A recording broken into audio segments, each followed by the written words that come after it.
It's my one life, and I give it everything I got. I am music. I am sports. I am the culture. A quick news break with yours truly. I'm the one and only. I go by the name of Mr. TALIAFERRO. Please make sure you're following your boy. It's on Twitter, Instagram, Facebook, and YouTube. And it's all that. It's Mr. TALIAFERRO. Y'all see how excited I be to come on this camera, man? I am blessed to do what I do for a living. Let me tell y'all who else is blessed to do what they do for a living. His name is Kodak Black. I want everybody to understand what I'm about to say to the utmost. As a matter of fact, I want this camera on me when I say this.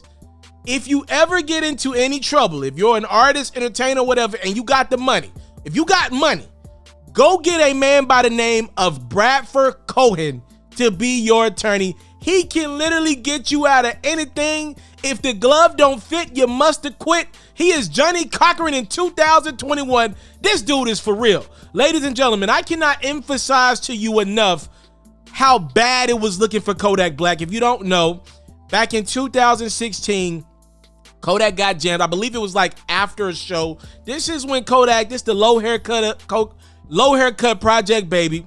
I think this is like when No Flocking was popping. He was in Florence, South Carolina, and he got caught up in the case, and he was facing some major time. Apparently, the chick claims that Kodak grabbed her, threw her in a room, started biting on a neck and a titty, all type of stuff. Anyways, he was facing a felony. And when I say a felony, he was facing a felony charge of first-degree criminal sexual conduct. But thankfully for his lawyers, led by Bradford Cohen, I want to give B.D. Ashmore some love too. Kodak pled guilty earlier today to first-degree assault and battery in the case and has been sentenced. Let's put this in perspective. If convicted, Kodak was facing 30 years in prison. His sentence that he got earlier today was not 18 years. It was not 18 months. It wasn't even 18 weeks or 18 days in prison. Kodak Black has pled guilty to first-degree assault and battery in a sexual assault case, which is obviously a lesser charge, and he's been sentenced to 18 months in prison. That is the blessing among blessings. He's got a suspended 10-year sentence. I know you've heard that one before in a musical context. NBA YoungBoy had a similar 10-year sentence for something he got caught up in his hometown of Louisiana. Do remember this though, because YoungBoy recently got in some trouble, that 10-year suspended sentence has come back on YoungBoy. So hopefully Kodak knows that, right? But be clear, this is the best case scenario for Kodak Black. He don't even gotta wear an ankle monitor for the 18 months, as long as he don't get in any more trouble. And we gotta put that in quotation marks because he loves some stupidity. Kodak will never do a day in prison for something that he was facing 30 years for. You heard me, 30 years. And his attorneys were able to get him off in a major way. Again, Florence, South Carolina. I don't know how much y'all know about Florence, but I looked it up in regards to this case a few months back. They wanted Kodak they wanted him in prison. Like, oftentimes when Kodak had got into other situations over the last 3-4 years, the attorneys in the case, the prosecutors wanted Kodak transferred to Florence, South Carolina then. Like, so just to put in perspective, they've wanted Kodak. So for Kodak to somehow, him and his legal team, to be able to negotiate a deal that'll see him do 18 months on probation with no monitor, no nothing in regards to traveling, just want to make sure we add that to the story. Kodak will be able to move around.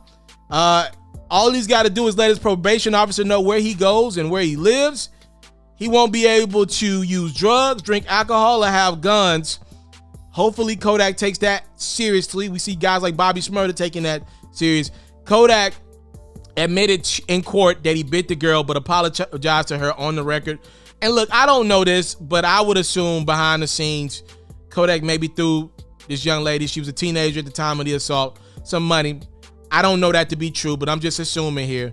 He probably threw her some money behind the scenes, or she might take it to civil court and get a bag from Kodak Black. But this is a major dub for the Project Baby, man. Shout out to his legal. Yo, I'm telling y'all, if y'all ever get into some stuff, his name is Bradford Cohen. He has literally saved not just the career, the life of Kodak Black. Without Bradford Cohen, Kodak would probably be in prison right now. I confidently say that.